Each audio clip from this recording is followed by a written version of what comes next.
Punta kami sa Coliseum! first Coliseum in the whole world. Kaya pag-uusapan natin guys, gaano ka-importante na dapat hindi ka magiging complacent sa mga nangyayari sa'yo. Kaya habang patawid kami ngayon,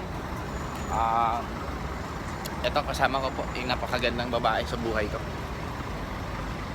Okay, kaya makikinig muna sa kanya kasi baka maligaw ako.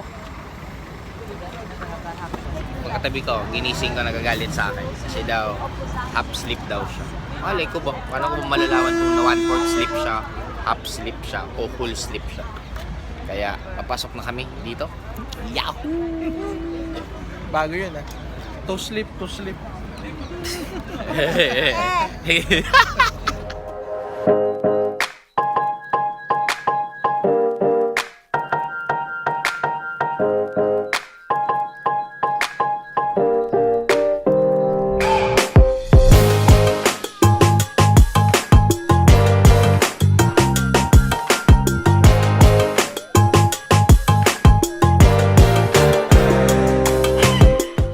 And isa pa pinaka-importante na cause is wala ka pong gratitude. Kumbaga, ang isang cause ng downfall pa ng tao kasi dapat you should learn to be thankful. Hindi ko makalimutan, may isa akong kasama na nagrereklamo siya kasi nung kumikita daw siya ng malaki, yung mama daw niya hingi ng pera. Kumbaga, perket alam ng mama niya na medyo kumikita siya ng malaki, hingi ng hingi. Sabi ko, pare, mamili ka na lang ganito.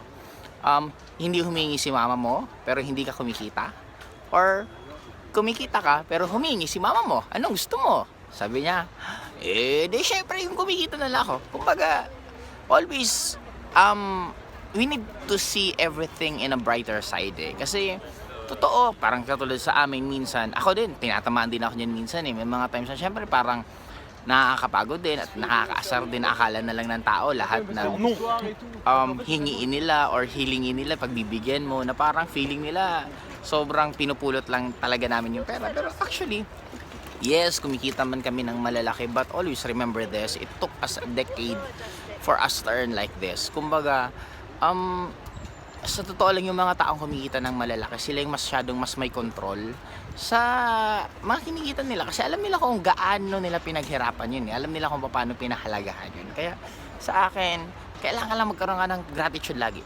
Ako, grabe, dami kong gratitude. Tara, lakad muna tayo, mami. Lakad tayo habang, kasi nawawala na po sila. Anyway, karoon ka lang ng gratitude kasi ako naalala ko, alam nyo ba na grabe ang pasasalamat ko until now sa mga taong nandun kasama ko nung nagsimula ako. Kung mas sobrang appreciated ko yung mga taong kasama ko ngayon, but syempre sobrang appreciated ko rin yung mga taong kasama ko nung nagsisimula ako, lalo pa yung bumili, kahit isang product lang bumili sa akin, grabe, tuwa ako noon.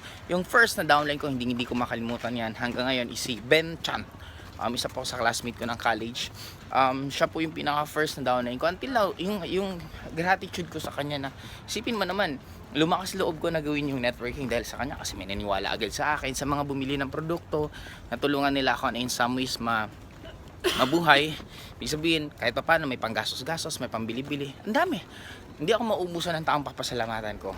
Yung mga hindi naniwala sa akin, yung mga nangantsaw sa akin, yung mga dug-doubt sa akin, pinapasalamatan ko actually sila lahat. Kumbaga, they are all part of the recipe ng success ko na kung wala sila, kung hindi ako nag-fail, hindi ako na-reject, hindi ako napuyat, hindi ako nagutom, hindi sila nag-join, hindi sila bumili ng product, wala din ako ngayon sa sitwasyon kong to. Kaya sobra ako nagpapasalamat sa lahat. Never akong kumbaga parang sabi na ba't ganito, hindi ko talaga, parang hindi siya part ng vocabulary ko Kumbaga for me, I always enjoy things kasi sabi nga nila, kanina tinatanong ako ng isang kasama namin, bakit ako parang laging masaya. Sabi ko naman, choice ko lang naman yun Choice mo maging masaya, choice mo rin maging malungkot. Depende na lang sa'yo kung paano mo at anong magiging reaction mo sa mga sitwasyon. Kaya dito kami ngayon, iikot. May bukas pa! Yahoo! Isa pa po sa pinaka isa sa cause ng maraming nag-fail at maraming di nagsasucceed sa life is complacency. Ako hindi ko makalimutan dati nung nabibigay ako ng flyer sa Legazpi City, may isang binigyan lalaki. Alam mo sabi niya sa akin, sana muna yung mga extra income na yan. Single pa lang naman ako maghanap na naman ng pagkakitaan pag may anak na ako, pag may asawa na ako. Parang sabi ko, kailangan ba talagang antayin yon? Lalong alam mo ba, ang isang pinaka-epic na hindi ko makalimutan one time, yung may isang nangungutang sa akin ng yung anak niya hindi mailabas sa hospital kasi nga ang nangyari, kulang yung nanganak yung misis niya, kulang yung pera. Ako hindi ko talaga pinahiram kasi for the reason na bago naman nabuo ang isang bata, it took 9 months sa loob ng tiyan Bakit hindi ka pa nag-ipon nung panahon na yun, di ba? Tapos ako nga, hindi naman ako yung asawa mo, hindi naman ako kasama ninyo. Bakit ako yung mga problema, di ba? Kumbaga, ang daming ganun na klaseng tao na ang nakita ko, ang pinaka naging problema lang talaga ng karamihan sa atin. Kaya nga ako lagi ko itong ginagawa ngayong pag-vlog na nai-enjoy ko na yung bago kong hobby kasi maraming Filipino hindi lang naturuan ng tama. Kumbaga hindi lang tayo naturuan ng maayos kung paano tayo gagalaw. Teka lang, mukhang iniwan na nila ako. Ayun, hindi na sila.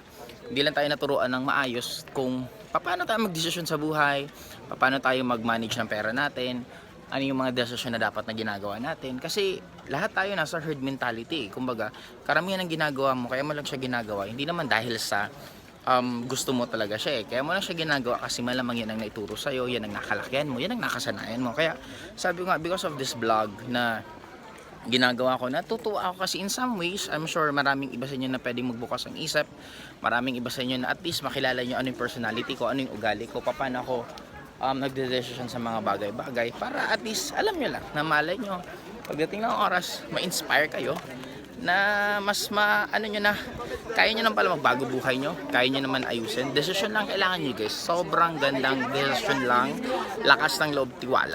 Okay? Kaya sa lahat po ng nakaka-nood nito, pag-isipan mo mabuti yung mga actions mo para pagdating ng oras alam na alam future, ganda ng view ko pala, na-realize ko lang. Ayun, diba? Ang ganda. Kaya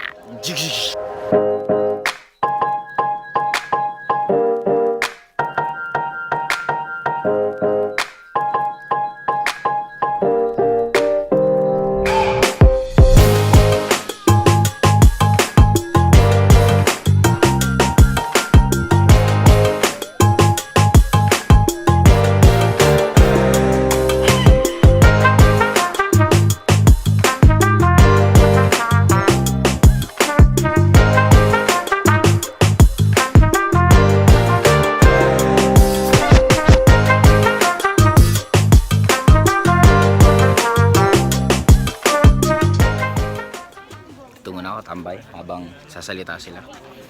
Tambay-tambay muna tayo sa taas ng puno. Hello!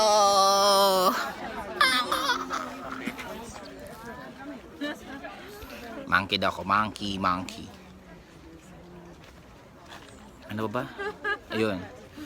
Tandaan nyo, may mga tao nagsabi na bukas na lang. Tandaan nyo, hindi lahat ng nagsabing bukas na lang nabubuhay pa. Kaya kung meron kang gustong gawin, gawin mo na ngayon. Huwag kang mag-antay ng bukas. Huwag kang mag-antay ng sign. Ang sign, ito na yun. Ngayon ka na magdesisyon kung ano ang gustong gawin mo. Gawin mo na. Huwag kang mag-isip. Huwag mong isipin magiging perfect. Basta subukan mo lang. Sunggaban mo lang. Kung ano man ang naiisip mo ngayon, gawin mo lang yan. Okay yan. Boom!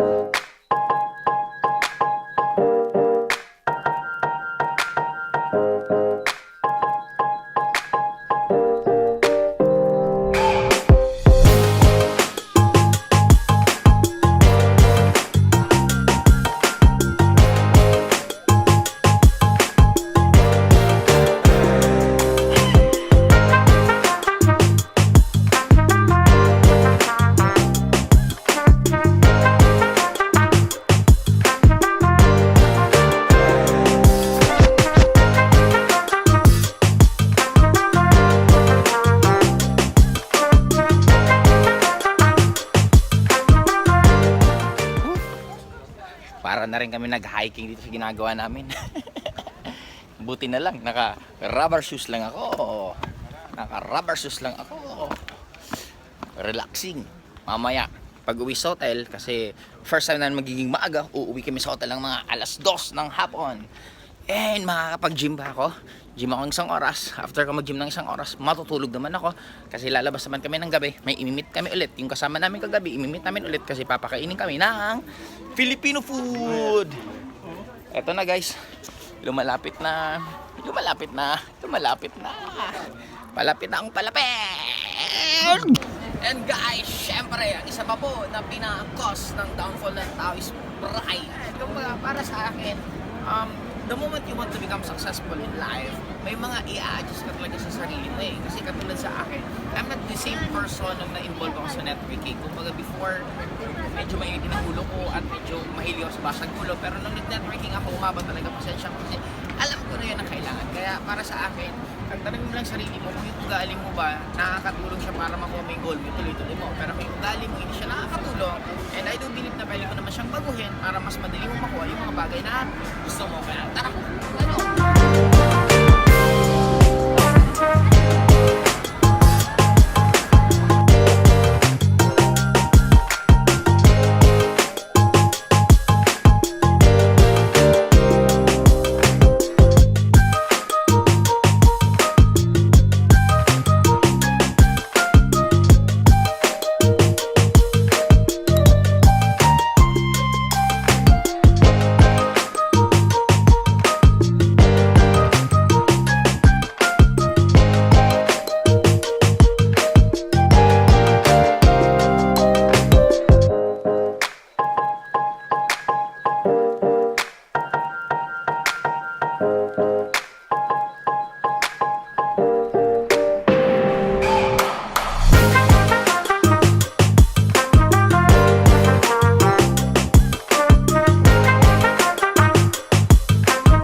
pinaka-importante sa lahat guys, ito ang pinaka-good news. Kahit ano man pinagdaanan mo, kahit yung lahat ng sinabi ko kanina naranasan, pinagdadaanan mo ngayon, ang tandaan nyo lang, the only constant thing on earth is change. Kumbaga lahat nagbabago. Kung feeling mo bagsak na bagsak ka na at nasa pinakamababa ka ng sitwasyon ng buhay mo, wag ka masyadong malungkot kasi ang importante, wala ka nang ibababa. Ang susunod yan, pataas ka na. Kaya para po sa akin, wag ka masyadong malungkot kung ano pinagdaanan mo. Ang ganda naman nun. Okay, wag ka masyadong malungkot kung ano pinagdaanan mo kasi ang importante, pwede kang magbago. Kaya, bye-bye! Kita ulit tayo sa susunod na episode! Ganda. Bye! Distract ka na. Ang ganda daw din.